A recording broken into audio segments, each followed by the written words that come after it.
La civilización babilónica o imperio babilónico fue una cultura que se ubicó en la región central y sur de la Mesopotamia, cerca de la actual ciudad de Bagdad, y constituyó una de las civilizaciones más importantes de la región. Dicha civilización se puede dividir para su estudio en dos etapas: el imperio paleobabilónico o amorrita y el imperio neobabilónico o caldeo. En medio de estos dos periodos surgió la dominación asiria. La civilización babilónica fue sucedida por el imperio persa con la conquista del rey Ciro II, el Grande. El término Babilonia significa en griego la puerta de Dios, y en la Biblia figura como Babel.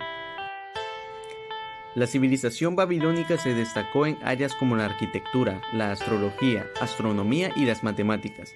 Fue esta civilización la que ideó un código jurídico de origen divino llamado el Código de Hammurabi, conocido en la actualidad como la base del sistema jurídico moderno.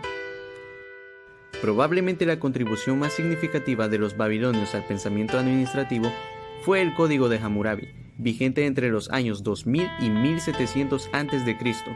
Este código es de los más antiguos códigos legales conocidos en el mundo y nos ofrece perspicazmente penetrar en su pensamiento sobre la administración. El rey de ese entonces mandó a construir una piedra caliza con 286 normas que debían respetarse, entre estas la más famosa, el ojo por ojo y diente por diente. Este es un refrán que hace referencia a la venganza, ya que en aquel entonces la justicia era aplicada por las manos de los mismos hombres.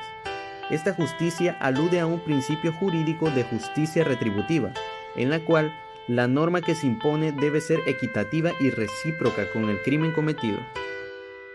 Este código trata fundamentalmente sobre los aspectos civil, penal y mercantil, pero en él figuran también ciertas leyes relacionadas con la actividad administrativa, tales como salario, se establece un salario mínimo. Control, toda transacción mercantil debería estar documentada. Esto fue una herencia de los sumerios. Otro aporte de gran importancia dentro de la cultura babilónica fue el uso de la escritura cuneiforme, desarrollada por los sumerios. Es el tipo de escritura considerada por algunos arqueólogos como una de las formas de expresión más antiguas de la historia, según el registro de archivos arqueológicos. Entonces, recapitulando, la sociedad babilónica antigua estableció el control escrito y testimonial. También establecieron lo que se conoce como salario mínimo, y cabe destacar que plantearon que la responsabilidad no puede transferirse. En el año 600 a.C., empleó el control de producción e incentivos salariales. La administración en la civilización babilónica se basaba más en la agricultura que en la industria. El país estaba compuesto por unas 12 ciudades, rodeadas de pueblos y aldeas. A la cabeza de la estructura política estaba el rey, monarca absoluto que ejercía el poder legislativo, judicial y ejecutivo. Por debajo de él había un grupo de gobernadores y administradores electos. Los alcaldes y los consejos de ancianos de la ciudad se ocupaban de la administración local. A partir de este punto también se podría decir que los babilonios fueron los precursores de los sistemas jerárquicos.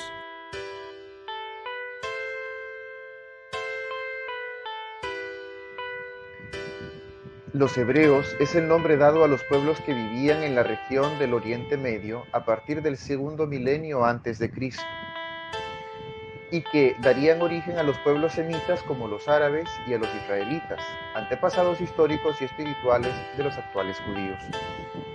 La región de Palestina fue meta territorial de todos los pueblos semitas del desierto de Arabia. Los primeros en llegar fueron los semitas cananeos. Tomaron el nombre del país de Canaán. Fueron vencidos por los semitas hebreos que, divididos en tribus, se asentaron en la región. Esto entre los siglos que van del 14 al 11 a.C. y fundaron dos reinos, Israel, cuya capital es Samaria, y Judá, con capital en Jerusalén. Esto entre los siglos que van del 11 al 8 a.C. Posteriormente, fueron conquistados por civilizaciones poderosas. Su principal aporte fue religioso, el monoteísmo, que se eleva a la creencia de un único Dios, cuyo culto no exige estatuas ni figuraciones materiales. En lo tocante a la parte administrativa, podemos decir que los hebreos aportan el principio de liderazgo. El núcleo de la cultura hebrea era la familia y su organización era patriarcal. donde el padre era la máxima autoridad, una persona con la capacidad de influir positivamente en los demás para el logro de un fin valioso, común y humano, dirigiéndolos y guiándolos de manera sabia. Abraham fue el primero de los patriarcas. Nació en la ciudad de Ur, en Mesopotamia. Inicia la peregrinación y la búsqueda de la tierra prometida y se dirigió con su gente al desierto, donde Yahvé, en recompensa a su obediencia, le aseguró las tierras de Canaán. Jacob, hijo de Isaac y nieto de Abraham, es llamado también Israel, que quiere decir el que lucha con Dios. Se casó con una caldea y regresó a Palestina. Tuvo 12 hijos que fueron los fundadores de las 12 tribus de Israel. Moisés, su nombre significa el salvado de las aguas, y es quien liberó al pueblo de la opresión egipcia a través del Éxodo. Recibió los 10 mandamientos en el monte Sinaí, llegó casi a la tierra prometida, es decir, Palestina, y dejó a su pueblo al mando de Josué, quien sí llegó a dicha tierra. Entre los conceptos de la organización hebrea podemos encontrar el principio escalar, es decir, la autoridad delegada. En toda organización formal existe una jerarquía por escalas, estratos o niveles de autoridad. A medida que se asciende en la escala jerárquica, aumenta la autoridad de quien desempeña el cargo. Durante el Éxodo, Moisés se mostraba agotado y la carga de un gobierno centralizado era demasiado pesada. Necesitaba ayuda. También estaba agotando al pueblo y enseñándoles una innecesaria dependencia social. Jetro, su suegro, ofreció una solución: descentralizar el sistema e instruir a las personas. Aplicando esto a la administración, encontramos entonces el delegar la tarea completa. Es decir, el gerente debe delegar una tarea entre una persona y le exige mayor iniciativa, lo que permite al gerente controlar mejor los resultados. Debemos también ver que se debe delegar en la persona adecuada, es decir, con las mejores capacidades para ejecutar el cargo. También se debe delegar la responsabilidad y la autoridad. El individuo debe responsabilizarse de ejecutar la tarea y de la autoridad para llevarla a cabo lo mejor posible.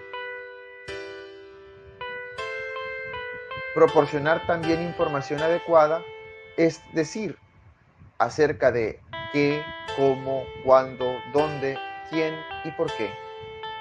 Se debe mantener también una retroalimentación, a saber, abrir líneas directas de comunicación con el subordinado para que responda preguntas y proporcione orientación. Hay que evaluar y recompensar el desempeño, es decir, el gerente debe evaluar los métodos empleados, sino los resultados. Cuanto más grande sea la organización, tiende a tener más niveles de estructura jerárquica. La estructura formal indica una cadena de niveles jerárquicos. Esto lo podemos ver en el caso de los hebreos, en el capítulo 18 del libro del Éxodo, los versículos que van del 17 al 23. El principio de la excepción. La atención del administrador no debe concentrarse en las situaciones secundarias sin inconvenientes, sino dedicar más tiempo a las cosas de primera importancia, es decir, las excepciones. Este principio afirma el control que debe concentrarse exclusivamente sobre las situaciones excepcionales, sobre las desviaciones más importantes y no sobre las cosas normales. La red de líderes conformada por Moisés tenía el propósito de buscar y aplicar discernimiento en los asuntos de la vida. Los líderes habían de juzgar todo asunto mayor. Sin embargo, lo que puede ser más importante no se menciona, pero se puede implicar con seguridad. Si Moisés y su línea de pastores iban a juzgar todo asunto, grande y pequeño, los asuntos más pequeños debían ser juzgados por los individuos como tales. Esta es la razón por la cual Moisés debía establecer la ley de Dios. Aprendían por sí mismos el camino por el que Dios quería que anduviesen y la obra que Dios esperaba que hicieran. Entonces, los pueblos harían juicios efectivos en los asuntos más pequeños de la vida y sin visitar a los superiores por toda situación. El efecto correspondiente se sentirá en la cadena de mando del mismo Moisés. Otro aporte es la normatividad. La sabiduría es la ley de Dios aplicada, nos dirían los judíos. El juicio en los asuntos de la vida cotidiana es el concepto bíblico de la sabiduría. En este sentido, es la ley de Dios aplicada, y la sabiduría de Dios sigue siendo el tesoro más importante del mundo. Desde el principio, Dios le dijo a Israel que obedecer su ley provocaría asombro a la vista de las naciones en los tiempos de Abraham.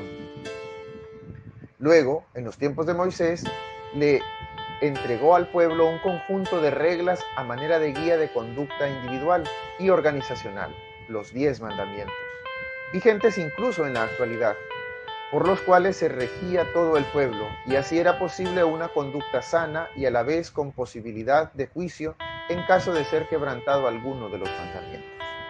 Esto mismo es aplicable a las normas de toda empresa.